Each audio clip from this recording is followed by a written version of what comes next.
నిన్ను నీలాగానే ఇష్టపడే వాళ్ళు ఎవరైనా ఉన్నారంటే, నిన్ను గాఢంగా ప్రేమించే వాళ్ళు మీ జీవితంలో ఎవరైనా ఉన్నారంటే, నువ్వెంతో అదృష్టవంతునివి, ఎంతో అదృష్టవంతురాలివి.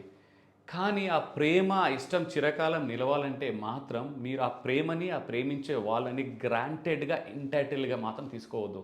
ఎందుకంటే లైఫ్‌లో కొన్ని వెలకట్టరాని ప్రైస్‌లెస్ థింగ్స్‌ని మనం నిలుపుకోవాలంటే, మనం తిరిగి పంచాల్సిందే. మన వంతు మనం కృషి చేయాలా. ఇప్పుడు ప్రేమించే వాళ్ళకి మనం తిరిగి ప్రేమను పంచకుంటే చిన్న చిన్న అడ్జస్ట్‌మెంట్స్ కావచ్చు, వాళ్ళని యాజ్ ఇట్ ఈస్‌గా మనం కూడా యాక్సెప్ట్ చేయకుంటే ఆ ప్రేమ ఎంతకాలం నిలవదు. అలాగే మన దగ్గర ఎన్ని డబ్బులున్నా కొనలేనివి కొన్ని ఉంటాయి. Priceless valuable things like trust, నమ్మకం. అది మనకు మనం సంపాదించుకోవాల్సిందే. సెల్ఫ్ కాన్ఫిడెన్స్, ఆత్మవిశ్వాసం మనం సంపాదించుకోవాల్సిందే. మన హెల్త్ కావచ్చు, ఆరోగ్యం కావచ్చు, మనం చెమటోడ్చాలి, హెల్తీ డైట్ తినాలి, పుషప్ చేయాలి. మనకు మనం సంపాదించాల్సిందే. అలాగే మీకు ఈ రిలేషన్‌షిప్ బంధం కూడా ప్రేమను కూడా మనం ఎంటైటిల్‌గా తీసుకోకూడదు. ఆ ప్రేమని మనం చిరకాలం పోషిస్తూ ఉండాలా. ప్రేమను తిరిగి పంచాలి. అప్పుడే ఆ ప్రేమ మీతో నిలుస్తుంది. ఈ ప్రైజ్‌లెస్ థింగ్స్, వాల్యుబుల్ థింగ్స్ అన్నీ కూడా మీతో నిలుస్తాయి.